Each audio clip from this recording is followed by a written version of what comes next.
जय हिंद बच्चों, कैसे हो? उम्मीद करते हैं आप लोग अच्छे होंगे। प्यारे बच्चों, आज का क्लास लेकर फिर आप सबके बीच उपस्थित हो गए हैं। आज का क्लास बहुत ही शानदार, जबरदस्त, जिंदाबाद होने वाला है, क्योंकि आज के क्लास में हम लोग एक नया अध्याय वंशागति का आणविक आधार शुरू करने वाले हैं।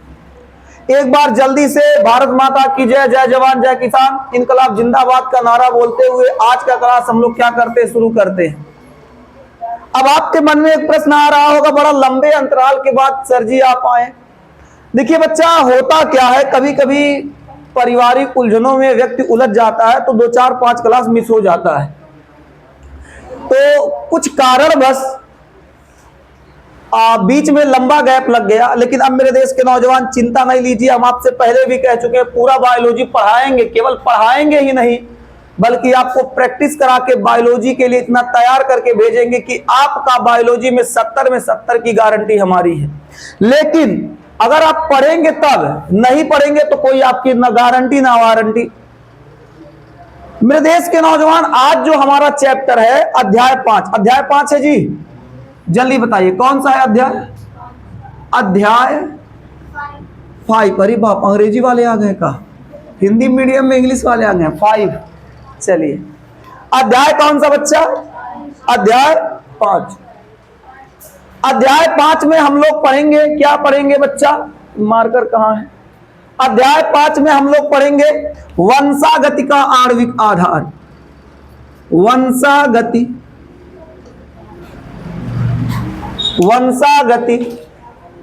का आणविक आधार, का आणविक आधार। कोई बच्चा बात नहीं करेगा। आणविक आधार, आधार बड़ा दिन बाद पढ़ाने आए हैं, इसलिए लगता है मार्कर हमसे नाराज हो गया, चल नहीं रहा है, कह रहा है कि मास्टर हम नहीं चलेंगे। वंशागति का आणविक आधार, क्या यही चैप्टर है? एक बार जल्दी देख लीजिए, क्या यही चैप्टर है? कहेंगे मास्टर तू पढ़ा रहे, तुम्हें खुद नहीं पता है। पता है, एक बार बस ऐसे ही कह दिए, एक बार देख लो, ठीक है। तो वंशागति का आणविक आधार, एक कुरकुरा उरकुरा लेके आई है क्या?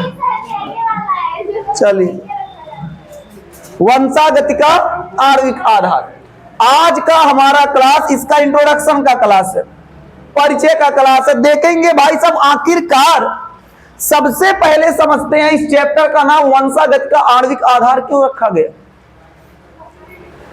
आखिरकार इस चैप्टर का नाम वंशागति का आणविक आधार क्यों रखा गया? देखिए बच्चा, सबसे पहले वंशागत या वंशागत समझते। कुछ लोग वंशागत कहते हैं, कुछ लोग वंशागति कहते हैं। देखिए वंशागति का मतलब क्या होता है, सुनिएगा। वंशागति, वंशागति, वंशागति का मतलब बच्चा क्या होगा? इसका मतलब होगा कि जनक से जो अनुवांशिक लक्षण होता है संतान में आएगा, जिससे संतान अपने जनक के समान दिखाई देगा, कुछ मिलता जुलता दिखाई देगा। क्या वंशागति का यही मतलब होता है? बोलो, पिछले चैप्टर में यही तो पढ़ाए थे। तो यानी जनक द्वारा अनुवांशिक लक्षण, अनुवांशिक लक्षण, अनुवांशिक लक्षण कहां आ रहा है बच्चा? संतान में आ रहा है, ठीक है। यानी एक पीढ़ी से अगली पीढ़ी में आ रहा है। हम अभी चैप्टर का नाम बच्चा समझा रहे हैं, हम कुछ पढ़ा नहीं रहे हैं। आखिरकार इस चैप्टर का नमवा ही कहे रखा गया? काई चैप्टर का नमवा सुरेंद्र सर नहीं रखा गया? होना चाहिए था, कुछ होना चाहिए था दूसरा, लेकिन भाई साहब उसका मतलब समझ लो। तो जनक द्वारा अनुवांशिक लक्षण उसके संतान में आएगा, यानी एक पीढ़ी से अनुवांशिक लक्षण अगली पीढ़ी में जा रहा है। एक पीढ़ी से अनुवांशिक लक्षण अगली पीढ़ी में क्या कर रहा है? जा रहा है, जिससे जो संतान है वो जनक के समान दिखाई देता है। किसके समान दिखाई देता है बच्चा? जनक के समान, यानी जनक से मिलता जुलता, एकदम हूबहू हो सकता है या फिर थोड़ा चेंज भी हो सकता है, जैसा आप मान लीजिए। तो जनक के समान दिखाई देगा। जिसे पिता और माता का दोनों का बाल घुंघराला है तो लड़कों का बाल वैसे रहेगा, मम्मी और पापा का लक्षण जो होगा लड़कवा में आएगा। तो वंशागत का मतलब ये होता है कि जनक जो है उसका अनुवांशिक लक्षण उसके अगली पीढ़ी में जा रहा है, तो इसे हम लोग वंशागत कहते हैं। आणविक आधार क्या होता है? आणविक आधार, आणविक आधार बच्चा, मृदेश के नौजवान, हम आपको जो पढ़ा रहे हैं, हम आपको जो पढ़ा रहे हैं बच्चा, ये मत समझिएगा कि व्हाइट बोर्ड वाला मास्टर क्या पढ़ाएगा। व्हाइट बोर्ड वाला मास्टर डिजिटल वाले मास्टर से खतरनाक पढ़ाएगा। अब वो डिजिटल हमारे पास नहीं है तो हम कहां से चोरी करके तो ला नहीं सकते हैं। क्या खेत बेच दें? तो बच्चा व्हाइट बोर्ड देख के भड़किएगा नहीं कि व्हाइट बोर्ड वाला मास्टर क्या पढ़ाएगा। यार एक बार एक लेक्चर देख लो फिर पता चल जाएगा, और वो किसी का लेक्चर देख के मिला लीजिएगा कि हम पढ़ा कौन चीज ना, पता चल जाएगा। ठीक है। आणविक आधार का मतलब क्या होता है बच्चा? जो जीव होगा, जो जीव होगा, जीव का पूरा शरीर कोशिकाओं से बना होता है। लगभग एक जीवित प्राणी में कोशिकाओं की संख्या 100 ट्रिलियन होती है, 100 ट्रिलियन कोशिकाएं। तो जो कोशिका होगा, कोशिका के अंदर केंद्रक भी पाया जाता है। आप लोग जानते होंगे, इतना तो पता ही होगा, नहीं पता है तो जान लो। एक कोशिका होता है, कोशिका के अंदर बच्चा केंद्रक पाया जाता है। क्या पाया जाता है? केंद्रक। ये जो कोशिका जिसे आप सेल कहते हैं, सेल के अंदर केंद्रक यानी क्या पाया जाता है बच्चा? न्यूक्लियस पाया जाता है, केंद्रक पाया जाता है। ये जो केंद्रक होता है, इस केंद्रक में बच्चा कुछ रसायन होते हैं, रासायनिक पदार्थ लिख देते हैं। चलो, इस केंद्रक के अंदर कुछ रासायनिक पदार्थ होते हैं या अणु हो सकते हैं। रासायनिक पदार्थ अणु ये सब होते हैं केंद्रक के अंदर। अब यही रासायनिक पदार्थ और अणु अनुवांशिक लक्षण को उठा उठा के एक पीढ़ी से अगली पीढ़ी में ट्रांसफर करते रहते हैं, एक पीढ़ी से अगली पीढ़ी में ट्रांसफर करते रहते हैं। तो इन्हीं रासायनिक पदार्थ और अणुओं को हम लोग आणविक आधार मान के चल सकते हैं या आणविक आधार कह सकते हैं, क्योंकि इस चैप्टर में हम लोग वंशागत यानी जनक है जो उसका संतान जो एक पीढ़ी से दूसरी पीढ़ी में उसका अनुवांशिक लक्षण ट्रांसफर हो रहा है, कुछ उससे संबंधित बात जानेंगे।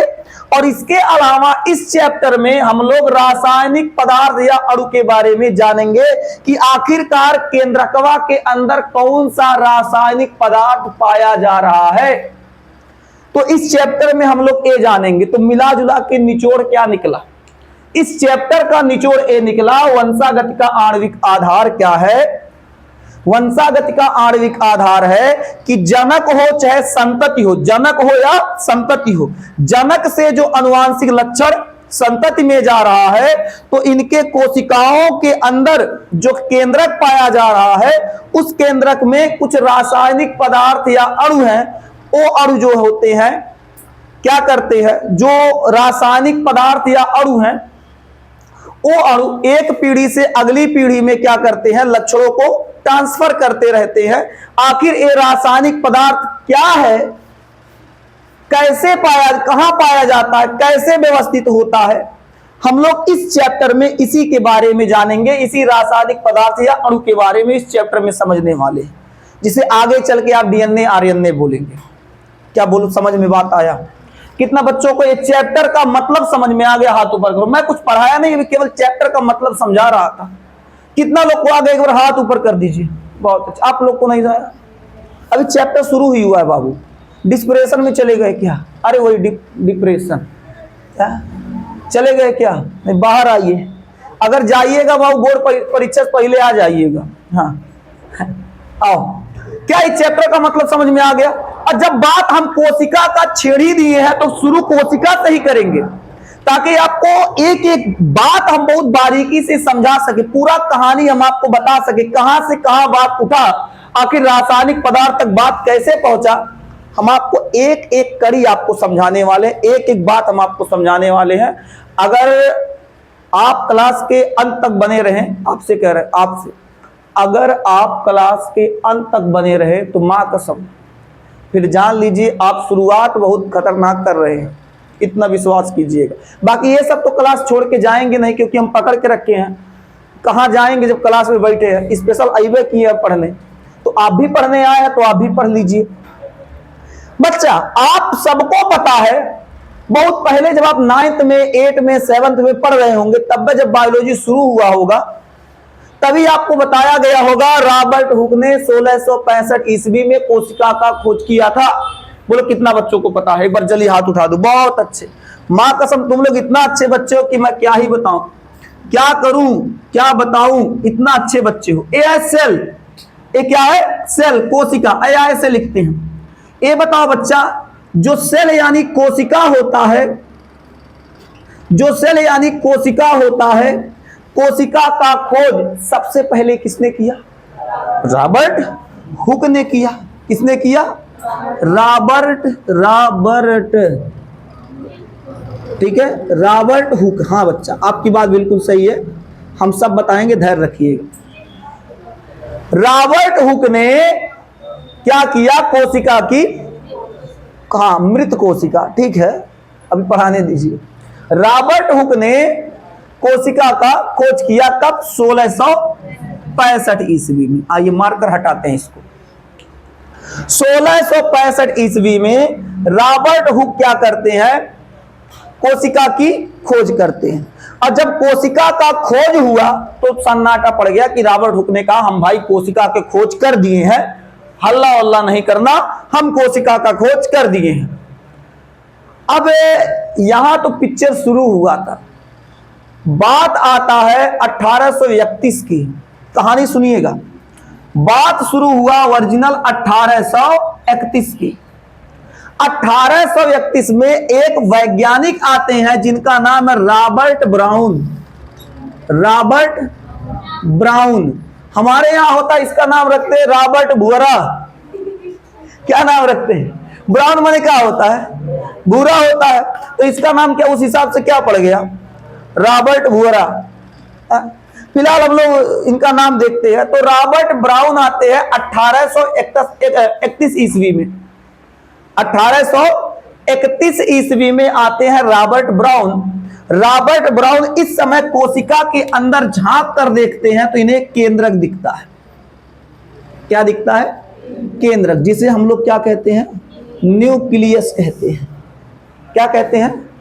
अब जब रॉबर्ट ब्राउन ने केंद्रक की खोज कर दिया, केंद्रक का खोज रॉबर्ट ब्राउन जब कर देते हैं, तब वैज्ञानिकों का दौर शुरू होता है।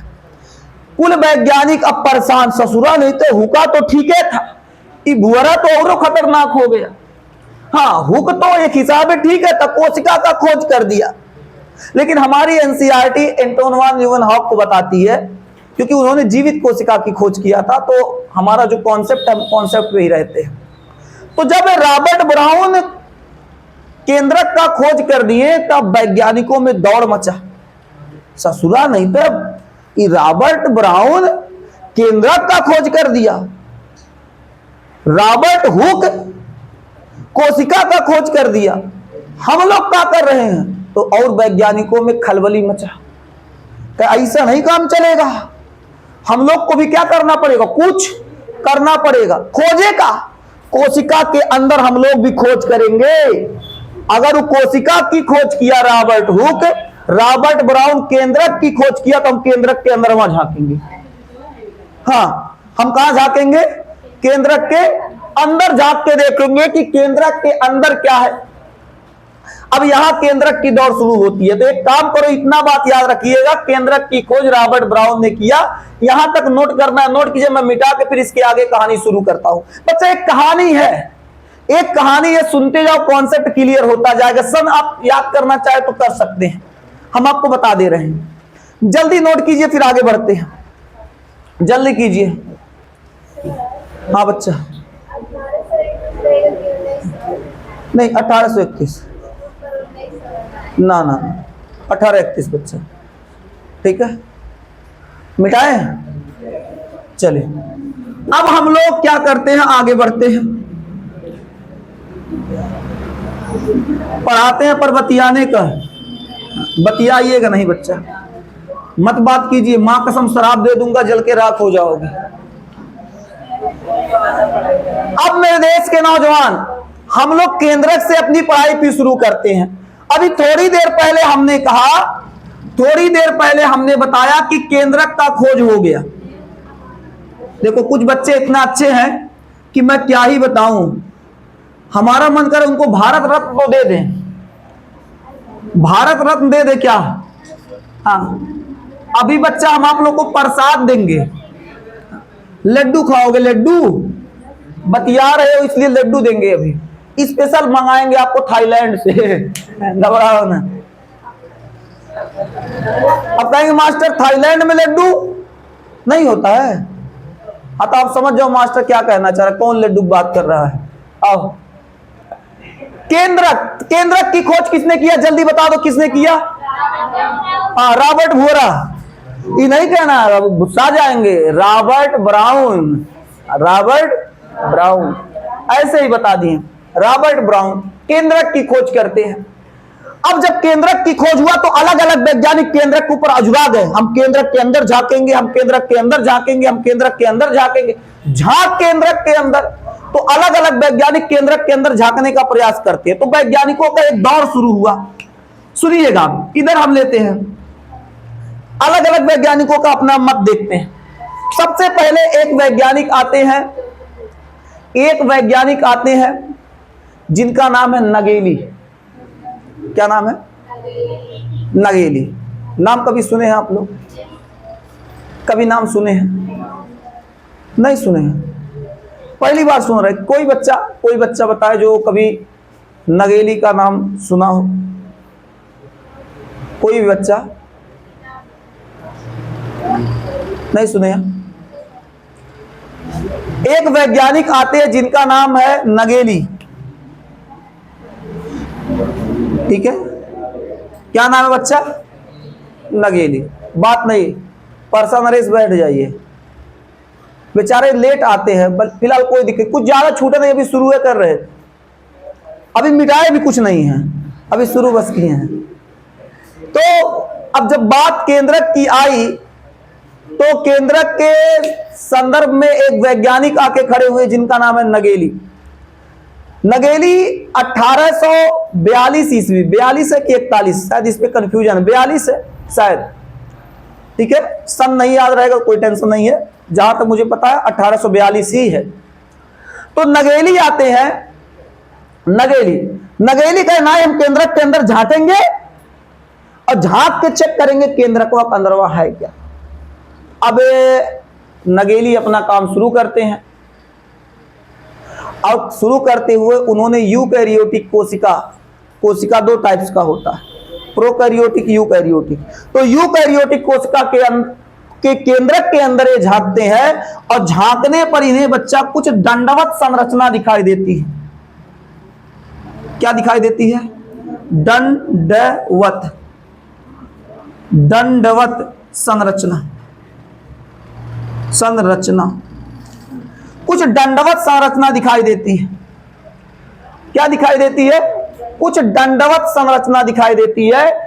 अभी पगला गए उतने में, ए भाई केंद्रक के अंदर हम दंडवत संरचना देखे। दंडवत मतलब इससे अजुराइल। हम केंद्रक के अंदर कुछ दंडवत संरचना देखे। भाई रे, दंडवत संरचना देखे, वो ससुर अपने में परेशान। दंडवत संरचना हम देख लिए, कहा? केंद्रक के अंदर। लेकिन इस दंडवत संरचना का नाम नगेली नहीं दे पाते। ठीक है, कौन? नगेली जो है इस दंडवत संरचना का नाम नहीं दे पाते हैं। और उसके बाद जब ये बात पता चलता है वाल्डेयर को, किसको? वाल्डेयर। अलग अलग वैज्ञानिक आ रहे हैं कि नहीं? ओ मास्टर वाल्डेयर, मास्टर कितना कुल नाम याद रखे हैं, बहुत नाम याद है। ठीक है, वाल्डेयर आए, कहे नगेली बाऊ हमारे केंद्रक के अंदर दंडवत संरचना देखे थे, तनी हमहू झांके तो इन्होंने जब केंद्रक के अंदर झांक कर देखा, किसने? वाल्डेयर ने। जब केंद्रक के अंदर इन्होंने झांका, जैसे एक कोशिका है, एक केंद्रक है, केंद्रक के अंदर इन्होंने क्या देखा? दंडवत संरचना देखा, किसने? नगेली ने। और जब वाल्डेयर झांक के देखते हैं, ओ माय गॉड, अरे ये गुणसूत्र है, तो वाल्डेयर नाम देते हैं उस दंडवत संरचना का नाम, क्या देते हैं? गुणसूत्र। क्या नाम देते हैं? गुणसूत्र। गुणसूत्र, क्रोमोसोम, गुणसूत्र, क्रोमोसोम। ठीक है, यहां से गुणसूत्र का खोज हो गया। तो केंद्रक के अंदर हमको एक चीज मिल गया। क्या मिल गया? क्या मिल गया? कितना लोग को इतना बात समझ में आया? एक बार हाथ उठा दो तो। बहुत अच्छे, हाथ उठाते रहो, इससे थोड़ा एक्सरसाइज होता रहेगा। देखिए, हाथ ना सोच नहीं पिराएगा। तो हमको एक बात पता चल गया, जब केंद्रक के अंदर एक तरफ नगेली रिसर्च किए और उन्होंने देखा केंद्रक के अंदर दंडवत संरचना पाई जा रही है, उस दंडवत संरचना को वाल्डेयर नाम देते हैं क्रोमोसोम अर्थात गुणसूत्र नाम देते हैं। दूसरी तरफ कुछ और वैज्ञानिक केंद्रक के ऊपर टूटे हुए थे। दूसरी तरफ कुछ और वैज्ञानिक केंद्रक के ऊपर टूटे हुए थे। कहीं मास्टर ये तो हो गया? नहीं बच्चा, हमने कहा था चैप्टर शुरू करते समय हम इसके अंतर्गत कुछ रासायनिक पदार्थ या अणुओं का अध्ययन करेंगे। तो अभी उसकी बातें नहीं हुआ, अभी उसकी बातें नहीं हुआ। ठीक, अब इधर केंद्रक के खोज में कुछ और वैज्ञानिक लगे हुए थे। तो एक देश आता है स्विट्जरलैंड, कभी नाम सुने हैं? हाँ, स्विट्जरलैंड का नाम कोई सुने हैं? ठीक, स्विट्जरलैंड एक देश आता है, स्विट्जरलैंड। बच्चा मात्रा उत्तर गड़बड़ाएगा, संभाल लीजिएगा। स्विट्जरलैंड वैसे सही है, लिखे होंगे। स्विट्जरलैंड, क्या नाम है? स्विट्जरलैंड। स्विट्जरलैंड के एक वैज्ञानिक आते हैं जिनका नाम है मिसर। क्या नाम है? मिसर। कोई बताएगा? मिसर का नाम कभी सुने हैं? सुनी है? देखो कितनी अच्छी बच्ची, ये सब सुन ली है, बहुत अच्छा। स्विट्जरलैंड के एक वैज्ञानिक आते हैं जिनका नाम है मिसर। पूरा नाम कोई बताएगा? बोल, फिर से बोलो। फ्रे। और कोई? नहीं, हम अभी बताते हैं। और कोई? क्या नाम है? बहुत अच्छे। क्या नाम है? बहुत अच्छे। तो ये मिसर जी आते हैं। अब मिसिर जी ना कहिएगा, हाँ मिसिर जी। भोजपुरी में आ जाएंगे, रे बहुत मारूंगा, मार देंगे जान से परिचय प्रधान से। जैया रे डारे में आ जाओगे, हाँ मार देंगे गोली, छितरा जाओगे। क्यों? गोली का मारेंगे? आज मास्टर वैसे गिर गया, बारिश हो रहा था। अरे वो कुल मटिया गए हैं, देखो ये देखो, ये देख रहे हो? तो सिर्फ ऐसे कह देते मार देंगे गोली। ससुरा नहीं थे आज तक बनरों में मारे हैं, तो कैसे गोली मार देंगे? सांप देख के वैसा हालत खराब है। रस्तों में जाते थे, सांप देख के और रसरिया दिखेगा तब वो चौक जाए, बाप रे सांप है ना, ओ माय गॉड रसरी। आओ, स्विट्जरलैंड के एक वैज्ञानिक आते हैं जिनका नाम है मिसर। अब जो ये मिसर जी होते हैं, एक तरफ ए बी केंद्रक का खोज कर रहे होते हैं। ये मिसर जी, सम्मान से जी लगा दिए, ठीक है। मिसर जी एक काम करते हैं, ए बी केंद्रक के ऊपर लग जाते हैं। अब जब केंद्रक के ऊपर ए बी लग जाते हैं तो केंद्रक के अंदर ए बी झांकते हैं, और जब ए झांकते हैं केंद्रक के अंदर तो इन्हें कुछ रासायनिक पदार्थ दिखाई देता है। किसको? मिसर जी को। मिसर जी जब केंद्रक के अंदर झांकते हैं तो इन्हें क्या, कुछ रासायनिक पदार्थ दिखाई देता है। मैथ का क्लास चल रहा है क्या? चल रहा है क्लास, मैथ का क्लास चल रहा है। तो बच्चा, मिसर जी जब केंद्रक के अंदर झांके तो झांकने पर इन्हें केंद्रकवा के अंदर में कुछ रासायनिक पदार्थ दिखाई दिया। क्या दिया? कुछ रासायनिक पदार्थ दिखाई दिए। कहे ससुरा नहीं थे, हम हो तो खोज कर दिए, रासायनिक पदार्थ, कुछ चिपचिपा रासायनिक पदार्थ दिख गया। ये अपने में गदगद। फिर सोचे अच्छा ये एकदम नहीं काम चलेगा, मामला गंभीर हो जाएगा। ये जो रासायनिक पदार्थ है तभी उसको देखते हैं वो हम है कौन सी। जब रासायनिक पदार्थ पर ये रिसर्च करते हैं केंद्रक के अंदर, जो रासायनिक पदार्थ इन्होंने देखा, उस रासायनिक पदार्थ पर जब ये रिसर्च करते हैं तो उन्होंने देखा जो फास्फोरस है उसकी मात्रा अधिक है। उस रासायनिक पदार्थ में जो फास्फोरस था उसकी मात्रा कैसा था बच्चा? अधिक था। इन्होंने और देखा, अब इन्होंने कहा फास्फोरस इसमें है लेकिन माने सल्फर होगा, क्योंकि एक प्रोटीन जो होता है बच्चा, सुनिएगा, एक जो प्रोटीन होता है, प्रोटीन में दो चीज होता है, एक बच्चा फास्फोरस, एक सल्फर। सल्फर जो होता है प्रोटीन में अधिक होता है। सल्फर क्या होता है प्रोटीन में? और फास्फोरस ना के बराबर होता है। फास्फोरस क्या होता है? ना के बराबर। तो इन्हें लगा, इसको मिसर जी को, कि जो रासायनिक पदार्थ दिखा इसमें फास्फोरस है वो भी बहुत ज्यादा है। तो इन्होंने सोचा कि किए जाने हमें सल्फरो होगा। अगर सल्फर प्रोटीन कुछ ऐसा मिलता जुलता आ जाए तो मतलब हो सके प्रोटीन हो। तो इनका ऐसा मन में चल रहा था। तो इन्होंने क्या किया, जब इस केंद्रक के अंदर इसे झांके तो वहां बच्चा फास्फोरस दिखाई दिया, और ढेर सारा, मात्रा अधिक, ढेर सारा फास्फोरस। इन्होंने कहा तनी सल्फरवा देखते हैं। तो जब सल्फरवा देखे, सल्फर था ही नहीं। सल्फर, फास्फोरस अधिक, लेकिन बच्चा सल्फर नहीं था, सल्फर नहीं था।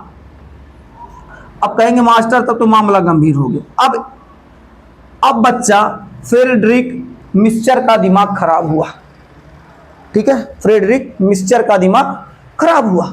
कहे ससुरा, हम सोचे सल्फर अधिक होगा और फास्फोरस ना के बराबर होगा या नहीं होगा, तो इसका मतलब एक प्रोटीन हो जाएगा। लेकिन हमको तो एक उल्टा दिखाई दे रहा है, सल्फरवा फास्फोरस ज्यादा दिखाई दिया, सल्फर वह नहीं है। जबकि प्रोटीन के लिए क्या चाहिए? सल्फर अधिक चाहिए, फास्फोरस नहीं चाहिए, ना के बराबर हो। कहे यार अब दिमाग हमारा खराब हो गया। कौन? मिक्सचर। ये प्रोटीन के जुगाड़ में थे कि प्रोटीन हमको दिख गया, एक नया प्रोटीन हमको दिख गया। लेकिन बच्चा एक प्रोटीन में होता क्या है? सल्फर अधिक होता है। सल्फर क्या होता है? अधिक होता है। फास्फोरस नहीं होता या फिर ना के बराबर होता है। और जब ये देखे केंद्रक के अंदर रासायनिक पदार्थ में झांक कर, तो उन्होंने पाया क्या? फास्फोरस अधिक था और सल्फर नहीं था। तो बताओ इसका उल्टा हो गया कि नहीं? हो गया कि नहीं? हमारी बात समझ में आप लोग को आ रही है? उल्टा हो गया बात। अब इनका दिमाग खराब हुआ। तो अब हम नमवा एकर का बताएं? नाम नहीं बताएंगे तब वो लोग कहेंगे ससुर खोजा तो नमवा नहीं बताया। तो बड़ा सोचे, ये सोचे फास्फोरस जो अधिक मात्रा में पाया जा रहा है वो केंद्रक के अंदर पाया जा रहा है। किसके अंदर पाया जा रहा है? रिसर्च किस पे चल रहा था? केंद्रक, न्यूक्लियस पे चल रहा था।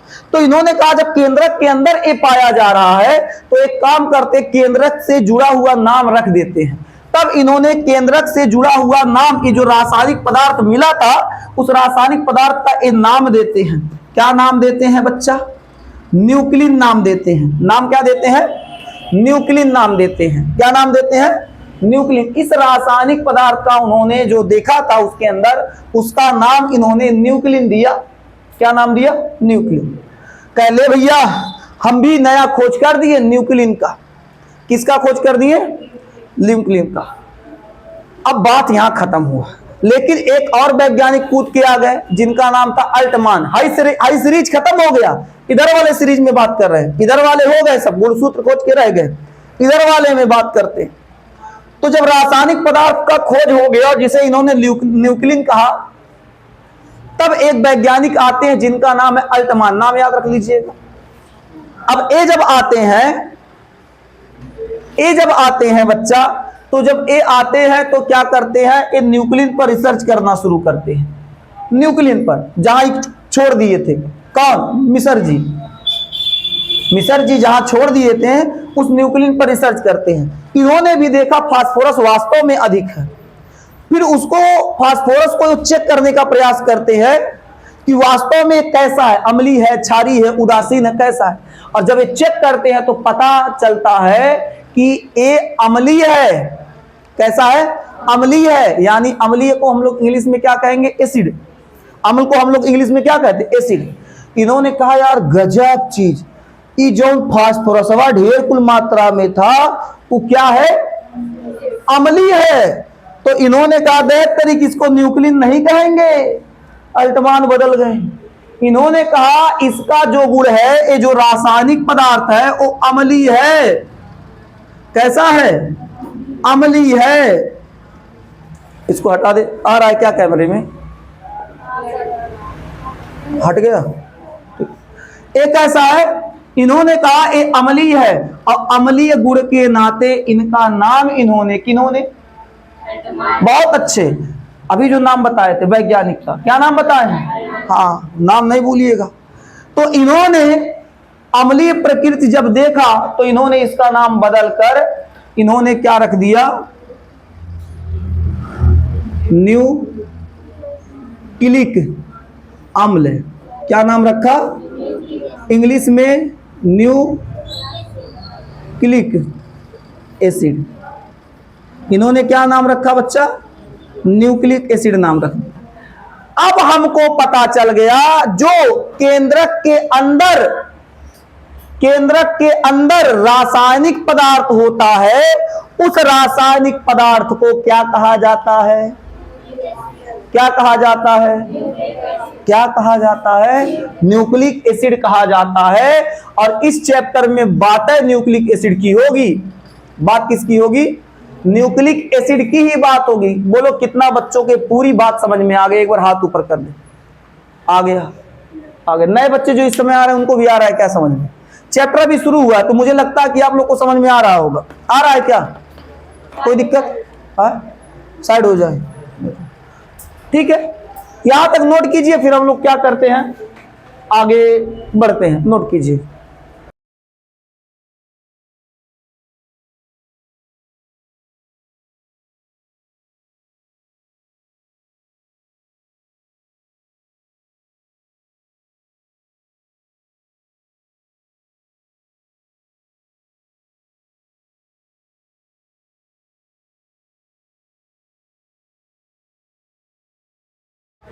मेरे देश के नौजवान, अब हम लोग पढ़ेंगे न्यूक्लिक अम्ल के बारे में, न्यूक्लिक एसिड के बारे में। बच्चा अगर समझ में आए तो आप लोग क्लास अपने मित्रों के साथ शेयर कीजिएगा ताकि उनको भी पता चले भाई साहब बायोलॉजी कोई पढ़ा रहा है तो गांव का मास्टर है। पहले लिख देते हैं। क्या है जी? बड़ा ये सब हंसने लगते हैं। हम सही गांव के मास्टर हैं का? तो गांव के हैं क्या? ई का लिख दिया, यानी UCLEIC, न्यूक्लिक एसिड। इंग्लिश में न्यूक्लिक एसिड कहेंगे, अंग्रेजी में, अरे हिंदी में न्यूक्लिक अम्ल। अब बात जब न्यूक्लिक अम्ल की आती है, हाँ बताए रहे थे अपने दोस्तों से, बता दीजिएगा कि दोनों गांव का मास्टर है और वो बायोलॉजी पढ़ा रहा है और ठीक है ठाक पढ़ा रहा है, तो बता दीजिएगा कहीं वो पढ़ लें, बायोलॉजी में अच्छा नंबर आ जाए। ठीक है ना? हमारा ज्यादा कुछ नहीं, थोड़ा हमारा भी नाम हो जाएगा कि फला मास्टर पढ़ाया था। इससे ज्यादा हम लोग को क्या मिलता है? फीस के नाम पे 500 का एक नोट और बाकी आपके रिजल्ट के साथ हमारा नाम। आप फेल हो गए हमारा नाम आएगा, आप पास हो गए तब भी हमारा नाम आएगा। अगर आप पास हो गए तो नाम आएगा ठीक ठाक कि फला मास्टर, फेल हो गए तो ज्यादा आएगा, रे वही पास पढ़ रहा था, हम कह रहे तो करे नहीं पढ़ाने आता है, वही पास पढ़ रहा था मास्टर, पास हो जाएगा। तो थोड़ा सा इस चीज को समझिएगा। न्यूक्लिक एसिड, असल बात जो न्यूक्लिक एसिड होता है वास्तव में किस चीज का बना होता है? तो न्यूक्लिक एसिड बच्चा nucleotide, nucleotide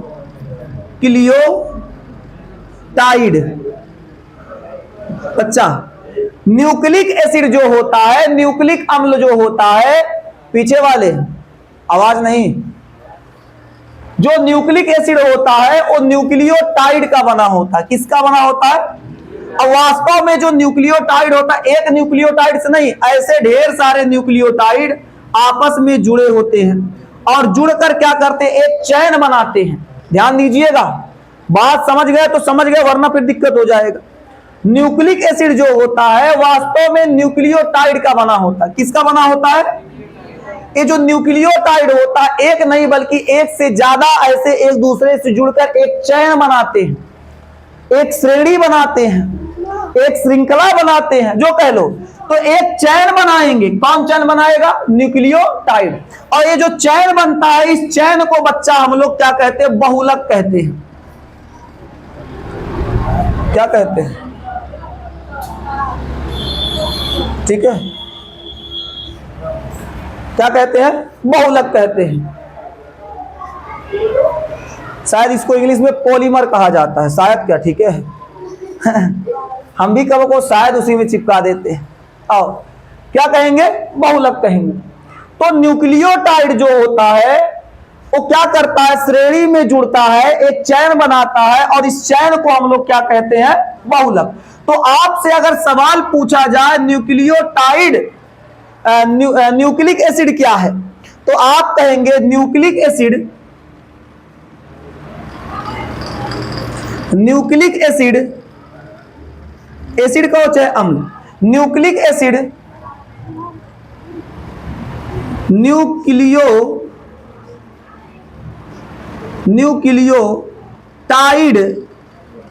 nucleic acid nucleotide के, आवाज नहीं, न्यूक्लिक एसिड न्यूक्लियोटाइड का बहुलक होता है, बहुलक होता है। क्या होता है? बहुलक होता है। बस एक लाइन याद रखिएगा।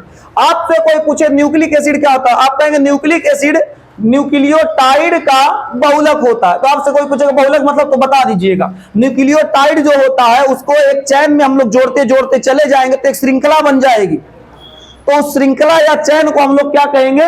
बहुलक कहेंगे। तो वो जो बहुलक निकल के आता है वास्तव में वही क्या है? न्यूक्लियोटाइड का एक चैन है। ठीक है, तो कुल मिला के अर्थ क्या निकला? न्यूक्लिक एसिड न्यूक्लियोटाइड का बहुलक होता है। बहुत लंबा चौड़ा नहीं पोथा बता रहे, बस इतना काम चल जाएगा। क्या होता है? बहुलक होता है। कितना लोग को बात समझ में आ गया? हम कहे बताओ न्यूक्लिक एसिड क्या होता है, तो आप कहेंगे न्यूक्लिक एसिड न्यूक्लियोटाइड का, बहुत अच्छा, क्या होता है? बहुलक होता है। ठीक है, अब वास्तव में जब बात किया जाए न्यूक्लिक एसिड के टाइप्स की, तो there are 2 types of nucleic acid. अरे बाप मास्टर, अंग्रेजी कितना अच्छा लगता है ना अंग्रेजी बोलते हुए। बस इतना ही यही करता है। ठीक है, ज्यादा कहाँ आता है? इतना आता। बस सर 1 मिनट। न्यूक्लिक एसिड कितने टाइप का होता है? 2 टाइप का होता है, 2 प्रकार के होते हैं। वाह हिंदी मीडियम, कितने प्रकार के? 2 प्रकार के होते हैं। पहला हो जाएगा मेरे देश के नौजवान डीएनए, दूसरा हो जाएगा आरएनए, डीऑक्सी न्यूक्लिक एसिड। क्या हो जाएगा बच्चा? डीऑक्सी, अरे बच्चा, डीऑक्सी राइबो न्यूक्लिक, क्या होता? Deoxy ribo nucleic acid. और इसका क्या होता? RNA ribo nucleic acid. क्या होता है बच्चा? Ribo nucleic acid. देख रहे हो मास्टर हिंदी मीडियम वाला अंग्रेजी पढ़ा रहा है थोड़ा थोड़ा। लगता है मैं एबीसीडी पढ़ के आया हूं। आप लोग पढ़े कि नहीं? हम कहे, एक लड़का से कहे ये काम करो तुम एबीसीडी सुनाओ, तो कह रहे A B C D A B C D. हम कहे और तो आप इतना कहे थे। हम कहे यार सही बात है। हम कहे पूरा सुनाओ, पूरा। कहे पूरा सुनाने के लिए सर जी पहले कहिए ए से जेड सुनाओ। हम कहे ससुरा हम ही पढ़ा रहा है, और सही बात हम गलता ना कहे थे, हम ए टू जेड कहे होते तब ना वो पूरा सुनाता। समझ में आया कि नहीं? तो अब हम पूछते एबीसीडी में कितना अक्षर होता है? 6 अक्षर। बहुत अच्छे, वाह गजब। कितना होता है? 4 अक्षर होता है। बहुत अच्छे। और ए टू जेड में 26। देखो ये सब अच्छे बच्चे हैं। लगता है तुम, हमको लगता है कुछ नहीं ना, तो अंग्रेजी के जनक का नाम हटाकर तुम लोग खुद बन जाओ कि हम लोग अब अंग्रेजी खोज हम ही लोग किए। आओ बच्चा, तो न्यूक्लिक एसिड कितने टाइप के? 2 टाइप, डीएनए और आरएनए। इस पर चर्चा हम लोग कल करते हैं। आज के लिए बस इतना ही। आज का क्लास कैसा लगा, इंट्रोडक्शन का क्लास कैसा लगा, आप जरूर बताइएगा।